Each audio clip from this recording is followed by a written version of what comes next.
So, Right.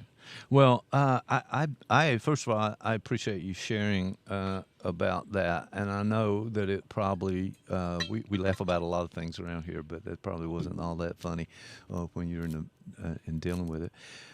And good luck with you and your sister. You guys, I'm sure you're going to work something out. well, You got, laughing about things is part of the family system. So at some point, yeah. she won't laugh about it, but I No, will. but there should be some good fun around somewhere.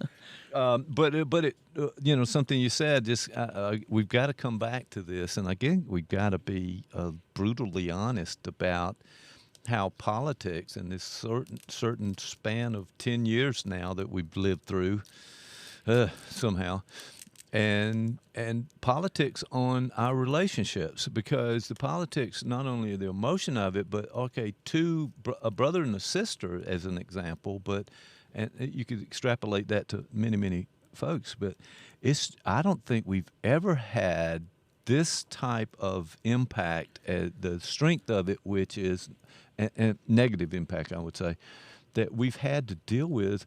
Not only, okay, we used to watch politics on the television, and then we went to the voting booth and we voted, and then we said, that guy won or this person won or whatever, and we've gone on with our lives. Now, politics is granular in our emotions and affect and cognitions and so forth. So I hope at some point we get a chance to And maybe that's and we're going to take sides, and we're going to kind of get at other people and point the finger, but let's try to avoid that. But we've got to talk about how to help some folks sort of lift off some of this burden that just the influence of politics at large is having on the individual out there in the family. And that maybe that's something we could talk about next time. We could sort of, because there's a sort of a continuation of the conversation we're having now, because Right.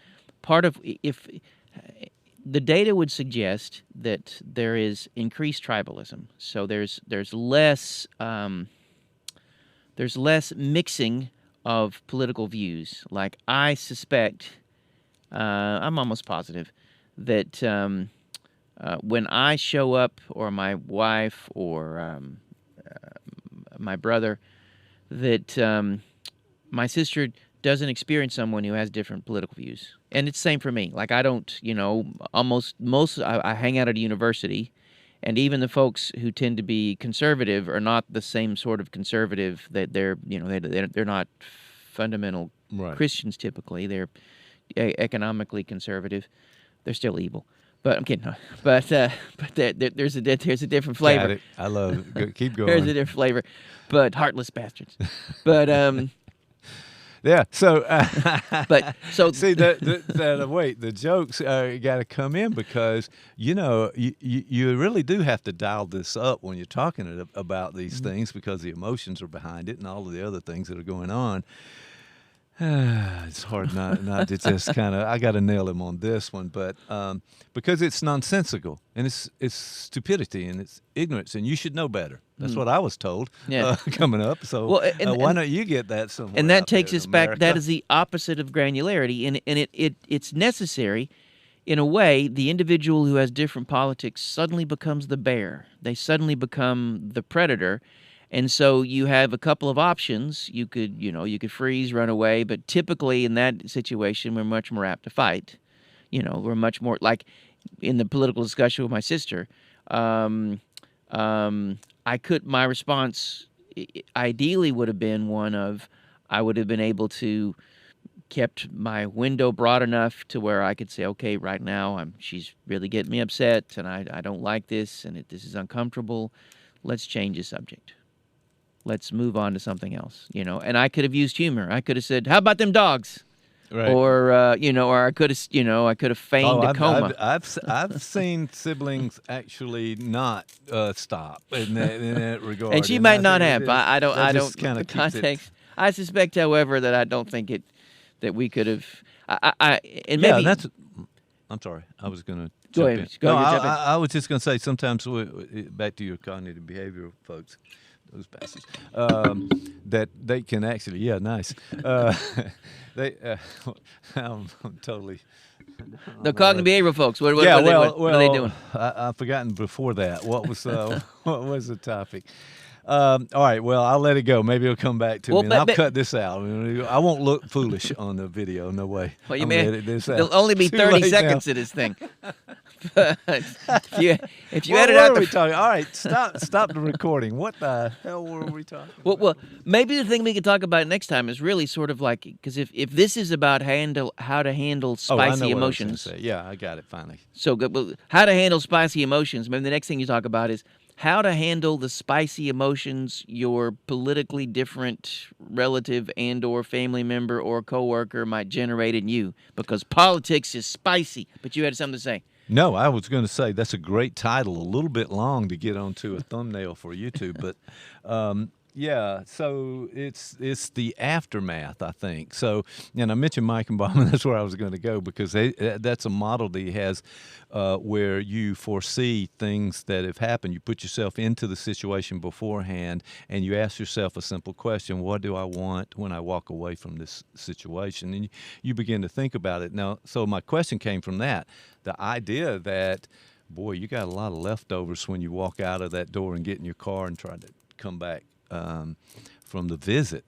So what do you do with that? Is that post-processing, and do we have to? And that sounds like another kind of keep you into the mix. I mean, part of I mentioned early on that this window is this notion of euthymic window or window of tolerance is sort of comes out of trauma work, and that's one where you see it talked about most.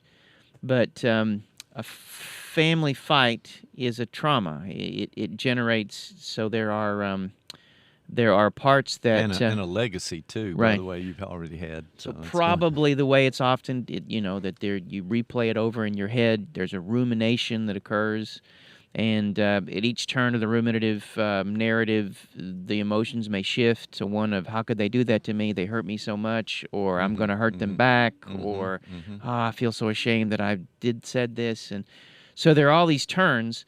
The issue would be, and this is where something like therapy comes in, if you create a space where you can put those things into words and share that with someone else, there's the possibility of being able to integrate them, and then they could become something that inform. They become an experience you learn from. And maybe that's something we can talk about next time too, because I think there's a specific kind of spiciness that that politics, because it's a challenge to identity, it becomes even more complicated when it's a family member, or it's, you can, if somebody sits on next to you on a bus and says something you think that is politically stupid, you can just roll your eyes and then you're never going to see him again. That's it. But if you're stuck on the bus with them for the next 80 years, then there's suddenly That's a long trip. There's another, sounds like. that's another thing. And so, and also where they are in your developmental constellation, if it's an older sibling, where, they have a different impact than, if it were a younger sibling, or, true. all these things Right. have difference. So Family position, so to speak. Yeah, Adler.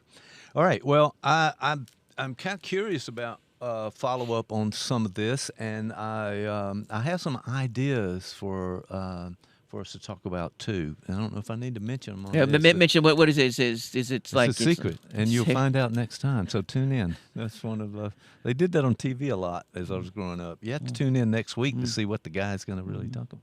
Doesn't work on the effective. internet. Let's talk about effective kink shaming. Who? I don't know.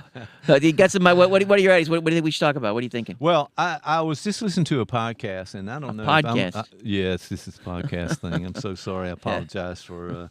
You're cheating. Yeah, there's a lot of people out. Yeah, cheating. That's a great one.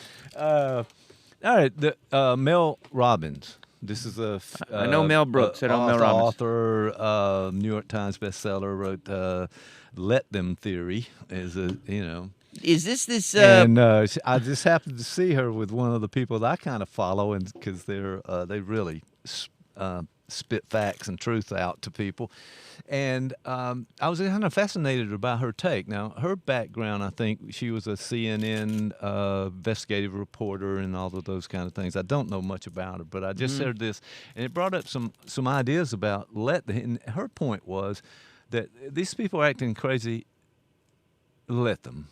It's not you. You have to take control and charge of what you want Well, your life to be. And now that's a simplified. I apologize to everyone. but no, but anybody that's something. listening, but I was just throwing That's it something to out. consider, because one of my favorite Seneca quotes is, "I do not have to have an opinion on that." And I I love like it. I that one. love it. I like, and that's, I mean, and that is that can be a helpful mantra or cognition, right?